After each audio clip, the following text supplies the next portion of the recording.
please welcome Robyn Bolton, author, rebel, and innovation expert. She joins us to talk about breaking the rules, leading with purpose, and why building Lego keeps her sane. From nearly getting fired for asking the hard questions to helping leaders turn bold ideas into real results, she's on a mission to change how work works. Welcome to the show.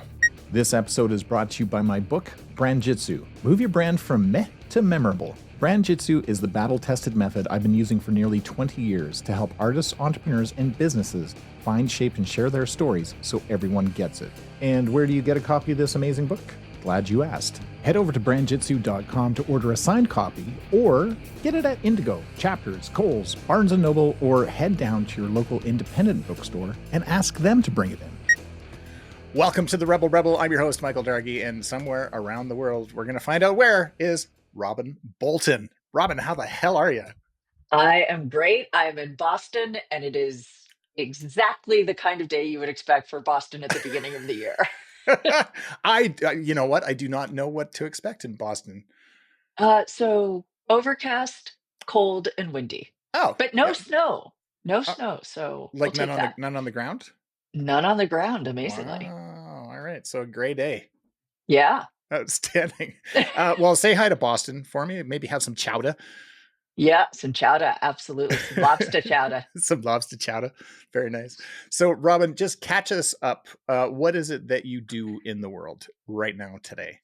Yeah. So, what I do in the world right now today is with my company, Mile Zero. I work with leaders of medium and large organizations to help them grow using all the tools and best practices of innovation. And um, big kind of reveal, exciting thing for the year is I have a book coming out in February Ah! to help those rebel leaders actually kind of deliver results and do Oh, all the amazing things they can. congratulations. That's huge. Thank you. Books are big. That's They are that's big. Herculean work to get those things across the finish line. It is a labor of love, emphasis on the labor. Right on. What's it called? Unlocking Innovation, a leader's guide for turning bold ideas into tangible results. Love it. That's awesome. Yeah, And we'll put links where you can pick it up and stuff like that. It's going to be in bookstores. It's going to be online. It's going to be on your it'll website. be online and people can get a sneak peek. So Oh, we'll okay. link to that just for you, just for the rebels out there. Yes. All right. See, it pays to be a rebel. Oh, 100%. Okay, so so many questions just flooded my brain. Which let's start here. So, I mean, you talk about rebel innovation. Mhm. Why you? Like, what happened to you to make you this way? Why did you zig when everybody zagged? Yeah. So, you know, we won't go all the way back and like we won't turn this into a therapy session, but kind of I realized there's this kind of through line of me just looking at things and being like, well, why are we doing it that way? Uh-huh. And never accepting it's like, well, because that's the way it's done. I'm like, yeah, no, I know that, but why is it done that way? And seeing how people respond to that question, like getting really kind of defensive and Okay. just being like, no, no, no, that's not okay. And just kind of this quest of like, we can do better. Why aren't we doing better? Why aren't we thinking through this? And so, all the way from school and landing myself in detention a few times for asking that question This is what I want to hear. This is the meat. This is the rebel to journey. yeah, to my first job working at Procter Gamble in marketing. I think I was almost got fired twice, was staring down, kind of the HR rep with Uh-huh. the firing materials when it's like, nope, this is why we did it. And just kind of that, like, we can do better. Oh my Like, just God. because we've always done something this way doesn't mean we have to keep doing it. We made up the rules, let's change them. I love it. And that's just how I've always operated. Okay, so and again, you don't have to answer this if you don't want, but my interest is piqued. Uh-huh. Like was there like a seminal moment in your life when you realized that you were just this person? You're because I mean, it sounds like you're respectfully disruptive. Um, Try to but be. but I wonder, Was there a time when you were just like, you know what? Like, I'm trying to think of an example in my journey that, like drawing, for example. I used to draw all the time, and one time an art teacher told me that I was drawing wrong, and I'm a pretty good artist, and Okay. and I was just like, no, like you're wrong. You can't tell me Yeah. that my art is wrong. Who are you to tell me my art is wrong? Did you have a Right. moment like that? I think I did actually, because this was just such a normal way of thinking and being for me, and I just thought like I'm very impatient and have a terrible temper, and then and I need to get a hold on that. But then I was in business school, and the um the head of kind of career placement or whatever it's called at school was he's the guy. I think he created success factors, so he was this kind of luminary, and he was coming out with another tool, and so I volunteered to be a guinea pig Uh-huh. for him to test on. So went through like months of tests and assessments and all sorts of things, and it was finally the moment for me to meet with him, and I was so excited because I was like, he is going to tell me what I need to do with the rest of my life. He is going to tell me you need to become, I don't know, an accountant at Yeah, right. a big accounting firm. Like, give me the answer to my life. Yeah. And I remember sitting in his fancy office, and he had all of my paperwork spread out over his, huge fancy desk. And he kept looking and looking. And finally he looks up at me. He's like, there is only one thing I can tell you from all this. And I'm like, oh, tell me the answer to my life. And he's like, you will only be satisfied if you're rebelling against something. And I Huh. was like, my first reaction is like, this does not make for a happy life.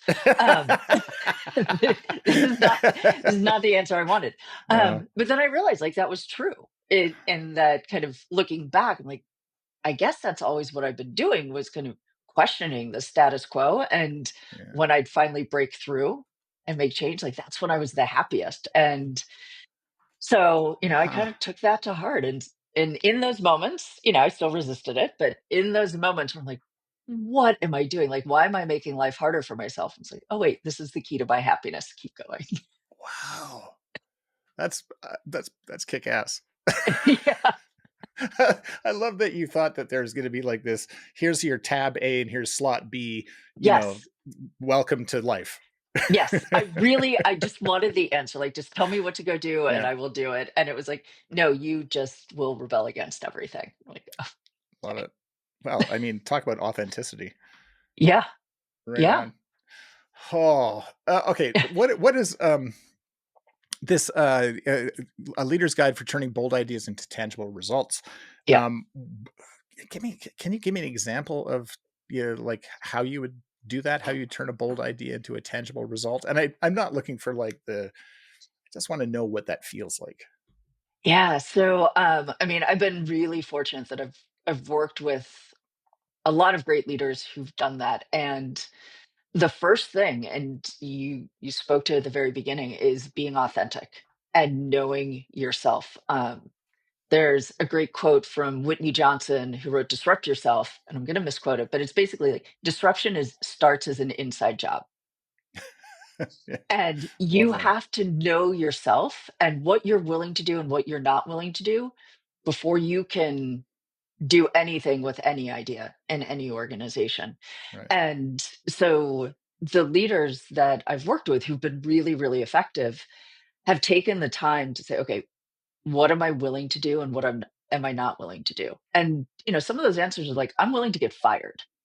Like I believe so strongly in this, like, this is the hill I will die on. Yeah. And some people are like, I am willing to ruffle the feathers of my boss, but nobody else. And honestly, whatever the answer is, as long as it's honest, it's fine Yeah. because you're going to take people on a journey to do that. And if you're not willing to kind of cross a line, Yeah. let people know that ahead of time. Ah, And then then you'll work on the things that you're willing to do, that you're willing to advocate for, you're willing to support. right. And you'll be the leader that get folks to follow and actually kind of get work that gets supported. Oh, that's really cool. To thine own self be true. Yep. Yes. And it's hard. as It's they say. hard and it's scary because, we get all these messages about like, especially in innovation, like, you know, be disruptive, be radical, be crazy. And it's like, if that's you, awesome, Yeah. go for it. If that's not you, don't say those things. Don't rally the troops to go, you know, create something radically new to the world when all you're willing to do is kind of, hey, let's bump up the let's Right. improve something a little bit. Oh, interesting. Yeah, I mean, I guess does it start with purpose? Like the I think it does. I yeah. think it does. And I think it's, we all want to say we have a grand purpose. And, I remember several years ago, a friend of mine was lamenting that she doesn't know what her purpose is. And it's like, yeah, no, I hear you. She's like, what are you talking about? You have a purpose. You know what your purpose is. I Yeah. was like, I do? Really? What's my constant search for like, give me the answer to my life. I'm like, tell Yeah. me what my purpose is. She's like, it's to help big companies innovate and change and grow. And I was like, that is the lamest personal purpose I can imagine. Um, I don't want that purpose. No. Can I exchange it for another one?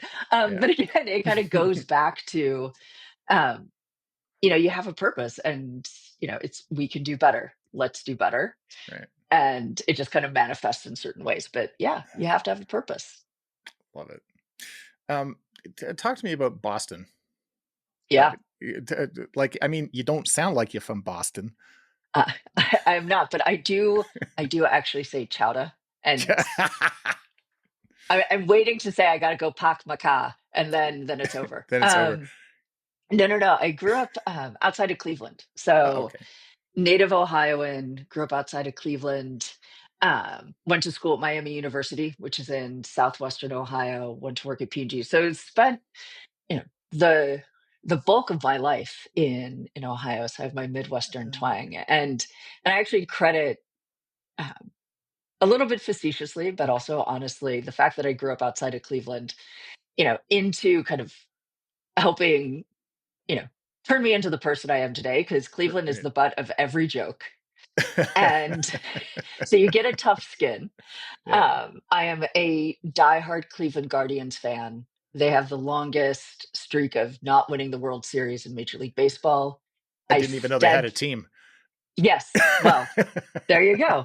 Um, but yeah, but I firmly believe before I die, they will win the World Series. So that kind of Wow. optimism without any basis in fact, Yeah. is key. So yeah, I'm very much a Clevelander at heart. I'm gonna call that charming optimism. Thank you. It's kind of like wasn't the Oakland A's? I mean, we're Yeah. talking about the Billy Bean story and like Yep. there was that dream that one day. Yes. There Okay. is there is the dream, and we have come so painfully close. But that just toughens you up. Right. It's okay. Absolutely. All right. So baseball, hey? Major Yeah. League Baseball. Do you like going to the games? I love going to the games. I love it, sunny, warm summer day, sitting there in the stands, Hot have a dogs. hot dog and a beer, and this game just kind of, leisurely going on with moments of great excitement. It's just like it's the best way to spend a summer day. That's interesting. Yeah, that's great. I have been to two major league games in my life. One was in the Okay. Blue Jays when I was a kid, like in the 70s. And then Yep. one was early 2000s, the new Safeco Field in Seattle, watching the Mariners Oh, play. And man, American base like Major League Baseball, but like yeah. Americans do baseball really well. Yes.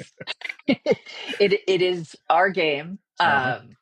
Just kind of like just as Canadians do hockey astoundingly well. Yeah. Um, you Appreciate know, that. you you lean into it. Yeah. Well, the one thing that I thought was really interesting about Major League Baseball, not to go off on too much of a tangent, is Yeah. just it's not fast paced like hockey, for example. It is No. a leisurely afternoon of, hanging out with, 60,000 of your closest friends, Yep. drinking beer, having hot dogs, singing songs, big fingers, and, Yep. Yep. it's just really, I don't want to overuse the word charming, but it's quite something. It's fascinating. And Yeah. the thing with Safeco, and I don't know if this is the same elsewhere, is when the game was over, And I think there was like 60, maybe 70,000 fans in the audience that day. Mhm. And we were down third row on the third baseline. Like we had really Oh, great tickets. wow. And when the game was over, it emptied like that. It was just, everybody was gone. It was just gone. Everybody Yeah. just absorbed back into Seattle. It was the weirdest thing. Like I've never Yeah. seen anything like it before. Yeah. No, it's funny. They could, and it depends on where the stadium is. It's like Sure. they'll disappear out of the stadium and disappear into their lives, or you have some of the stadiums that are downtown where it's like they go out of the stadium, but then the whole area around it kind of Just, keeps them in, and you just have this like after party I with love it. either varying degrees of joy or sadness depending on how the game went. But you can still hang out with 60,000 of your closest friends. Yeah. So melancholy. I love it. Oh, it's fun. Oh my gosh. What's your favorite thing to do in Boston these days? Like if you were to tell me you're like, oh, I'm going to take the day off to go do this in Boston, what would that be? So, especially this time of year, usually it's outside stuff. This time of year, not an outside person. Mhm. So going to museums. Boston has Oh, incredible museums, and my absolute favorite one to go to is the Isabella Stewart Gardner Museum. And if it sounds familiar, it's because it's the site of like the biggest art heist in modern history. Like oh my God. they've still the artwork hasn't been recovered, but the museum is actually a woman's house. Oh my God. And it's this beautiful, huge mansion that she had like whole walls imported from Italy. It's nuts. Oh, And she laid it out. It's her museum. And in her will, she said, okay, I'm going to donate this to the city, lock, stock, and barrel, but you can't change anything. wow. And so Wow. So it's like this incredibly eclectic, like you're literally walking through this woman's mansion and seeing how she set it up. And then because artwork was stolen, the empty frames are still there, Oh my God. Which becomes part of the experience. which becomes part of the experience. And so it's just this like incredibly unique, cool experience. Oh my God. I, oh, that's so cool. Wow. Yes. If you come to Okay. Boston, you have to check it out. It's unlike any museum I've been to. That's fascinating. Holy crap. I love that they didn't fill the holes. Like that's Yeah, the, no, it's like you can still see where the artwork is like cut out of the frame. And they're like, we got to leave it. Because if anything is changed, the whole, I think, museum and everything becomes a property of Harvard. And nobody wants to give Harvard any more than they already have. So, like, we're not touching it. oh, I love it. That is just, oh, that's so cool. What's a guilty pleasure for Robyn? What do you do just for Oh, you? I do two things, both reflecting kind of my introvert nature. So, I love reading. I love reading novels. I am a literary snob. I'm leaning into it and owning it. Uh-huh. So I will get lost in a book for days. The other thing I love to do is build Legos. What? I know. But I mean, I'm yes, but what? what? That was No. So what? as a kid, I loved to build Lego sets, and now my entire basement. And thank goodness my husband likes to build Legos too. Our entire basement is Legos, and and I say build Lego, not Mhm. play with Lego, because I don't play with it. I Right. I get the set Uh-huh. and I follow the instructions Uh-huh. and I build exactly the set and then we Uh-huh. put it on a shelf. Love it. And the reason I do that is because I'm like, it is the opposite of my life, right? Like Uh, life is I deal in this world where, of innovation where, you don't know what's going to happen next. You don't know cause and effect. You're kind of doing things on the fly, hoping they work out, adjusting. But building a Lego set, you have instructions and you know where to put this rectangle piece with this rectangle piece. And you can immediately check that you did it right. And you know exactly what you'll get at the end. And it is like absolute certainty. oh, love the contrast. Like, So, so yeah, that is my guilty pleasure of like literally doing the opposite oh of my what I God. do every day. All right. So what's your favorite kind of Lego? Is it buildings? Is it vehicles? Is it spacecraft? Like, Oh, are it's we it's talking Star Wars? buildings. It's Buildings. well, Okay. so we've got buildings, we've got stores. I love the buildings. They have a line that's their modular buildings.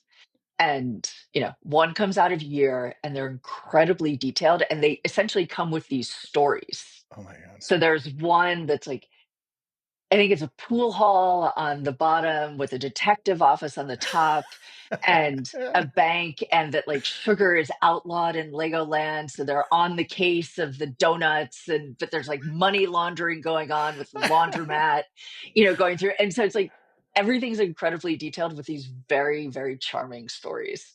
Holy crap! I love it. And can they like connect together then to build Yeah. like a? Oh my lord! Yeah, so we have this whole long, oh gosh, it's maybe 10, 20 feet long street of these modular buildings, all with their own stories and Oh, that is so characters fun. doing things. And Oh, yeah, I love it. You are a deep well, Robin. what can I say? What's your favorite color? Blue. What? Okay. Blue. I even have some, some Mm-mm. blue in my hair. All right. All right. All right. Your favorite place to travel? It is a toss up between anywhere in Europe and Key West. Oh, those are The radically different. contrast. Yeah. Yes. Contrast Yeah. again. Key West is, we go every year, my husband and I, and we joke that it is the opposite of Boston. Because, well, one, it's warm and sunny, Yeah. but two, it's very much come as you are. There's no judgment. You can show up wearing whatever you want, looking however you like. It's literally come as you are, and we accept you. Love it. And it is so relaxing and wonderful. And we just go there and do nothing. And then Europe, because there are so many things to do and see and explore. And it's so accessible, but so interesting and different. Right. Where haven't you been that is on your list of places to go? Like if you had one Uh, more trip to take, where would it be? Australia, New Zealand. All right, It's a those are toss two up. places. But they're like, they're kind of in the same area. No, it's a I'm toss up. It teasing. was a toss up between there and China, but I would go to Australia, New Zealand because, I've just, well, koalas, Uh, first of all, well, yeah, they're uh, adorable. clearly. Um, but just, the the landscape, the nature there, just everything. I want to Yeah, see it someday. yeah. Great Barrier Reef. Yes, Great Barrier Reef. Mhm. Reason I threw in New Zealand is like I think it has like all of the ecologies in like one, in Yeah, yeah, one country, and yeah. yeah. That'd be far out. Do you do sports or like any sort of activities like scuba diving or parasailing or hang gliding? uh, no, Okay. I am very much a supporter, an encourager, a washer, Uh-huh. watcher. But no, my activities are very much kind of like going for a lovely walk, you know, climbing Okay. the stairs of the, tallest steeple in the building and declaring that victory. Nice. But also, probably pretty much all you have to do is tell me I can't do something and be like, oh, it is on. Oh, And yeah. then I Well, will go do it. Yeah. yeah, yeah, yeah. What's your next book gonna be?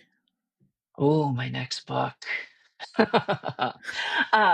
My next book, and I have to admit, I have thought about this, Hmm. is um, I actually have a friend, a colleague, and we've been talking about this idea of kind of seamless teams. And, when you think about a team, when a team isn't working, it's, it frays at the seams. Right. And those seams are like functional seams or generational or, whatever it's the differences. Uh, And so how do you create a team that is seamless, that is kind of united in that purpose so that the seams fade away? Interesting. That's cool. So yeah, Write that shit down.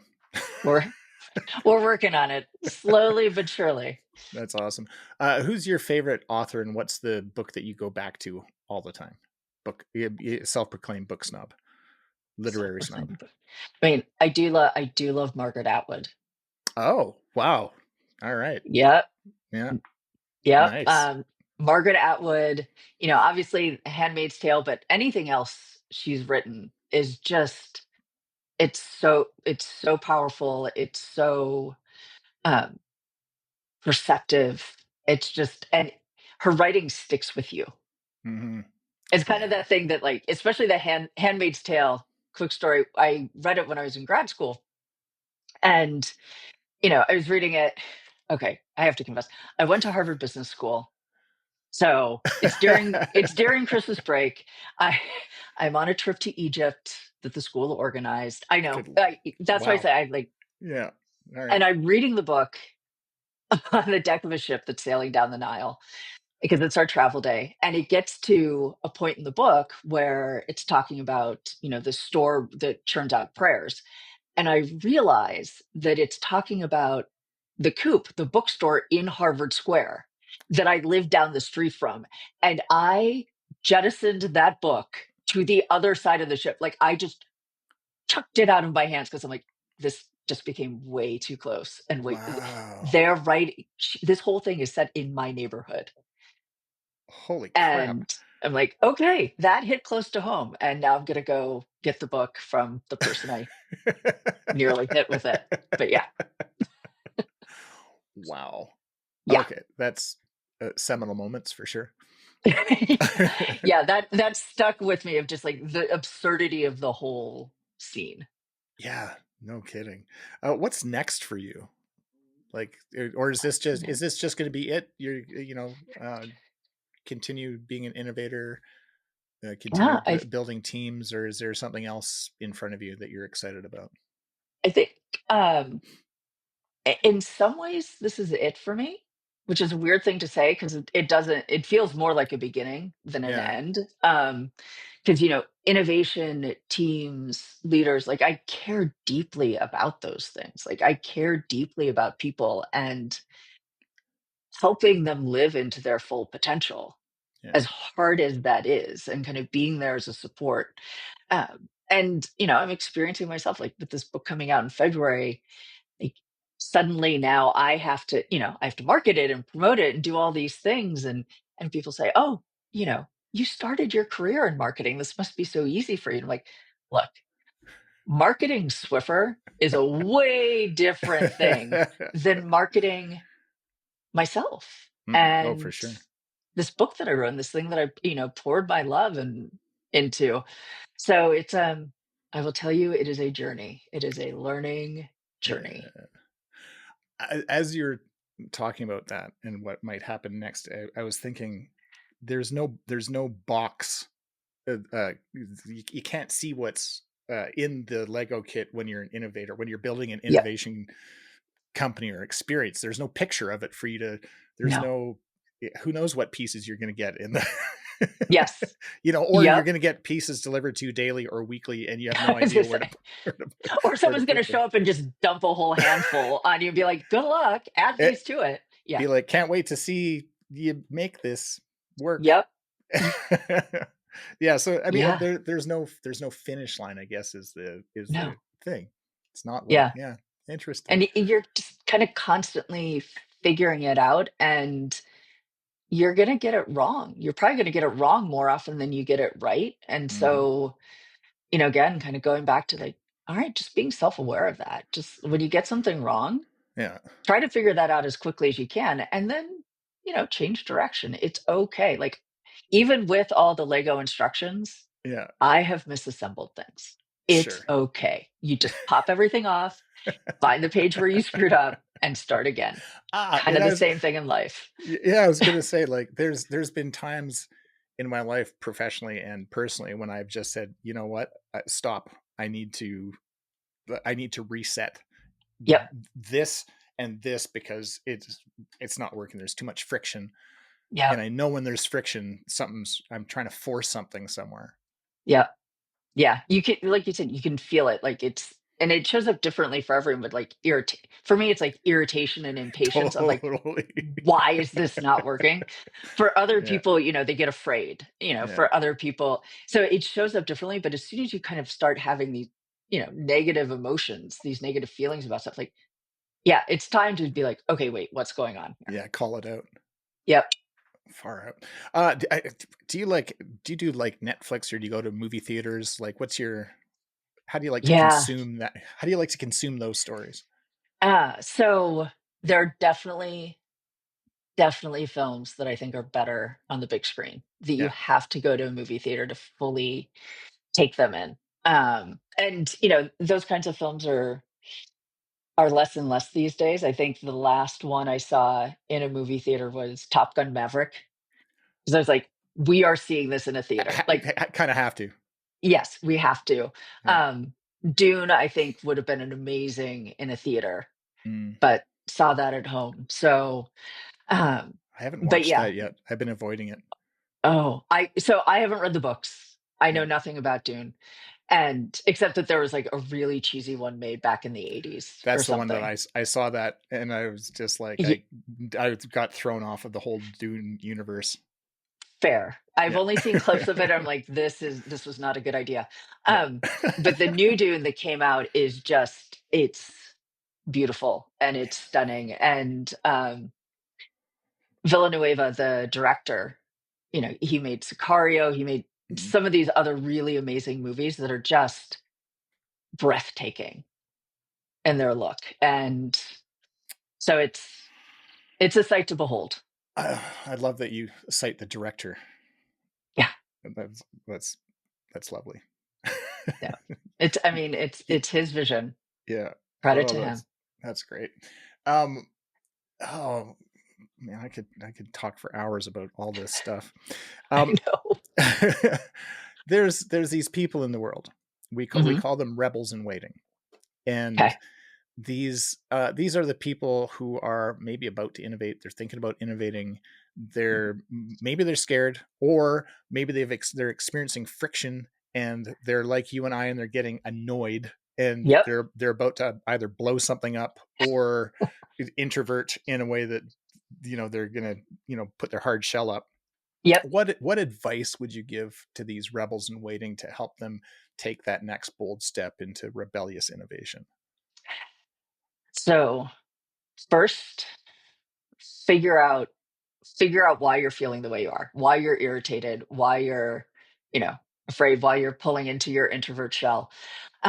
Figure it out and figure out a way to articulate it, and then go talk to somebody and talk to somebody who can help you, if not solve the problem, figure out how to solve the problem.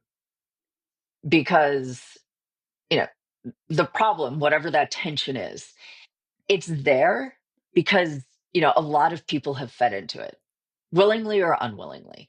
So you're not going to be able to solve it yourself. You've got Mm. to start building, if not a team of rebels, a team of people who will stand behind you and support you. That was That was that was one of support. the That was not shoving. Yeah. go. Yeah, no, that was one of the great things when I was, young in my career, P&G, didn't care about getting fired. I got the R&D guys gave me an award, which was an arrow. And I'm like, it still had the Walmart sticker on it, bless their hearts. And they're like, Oh. no, this is the Pioneer Award because the first person always gets shot in the back. I'm like, thank you. Um, but yeah. So yeah, ask yourself, am I willing to get the Pioneer Award? And if you are, go out there and start doing something and recognize that you're not going to be successful right away. Like you have to be resilient, persevere, keep asking questions, keep enrolling people to support you. And it will take at least twice as long as you think it should because you see what better is Mm, and you've got to convince everybody else. But it's never going to get better if you don't do that work. love that. It kind of reminds me of the obstacle is the path. Yeah. Like, that is amazing advice. Robyn, where can people learn more about you or connect with you to get more of this advice or to buy your book? Where does this all happen? So you can go to my company's website, which is milezero.io. You can also go to the book's website, which is unlockinginnovation.co, co, Mhm. or connect with me on LinkedIn. Love it. I will put all of that down in the show notes, wherever those Awesome. happen to be. And Robyn, oh my God, this has been so much fun. Thank you This so has been much. great. I got to talk about all my favorite things. Thank you. Thank you. Hey, it's me again. Thank you so much for listening to this episode. If you're an artist, entrepreneur, or business owner who believes your brand can be more than it is, head over to brandjitsu.com and join the list to get your copy of my book, Brand Jitsu, Move Your Brand from Meh to Memorable. I've been your host, Michael Dargie, and this has been the Rebel Podcast. It's a podcast for creative rebels and entrepreneurs all over the world. And hey, if you're a rebel or you know a rebel, why don't you head on over to therebelrebelpodcast.com and fill out our guest request form. Share or subscribe wherever you get your favorite podcasts. And thanks so much for listening. Until next time.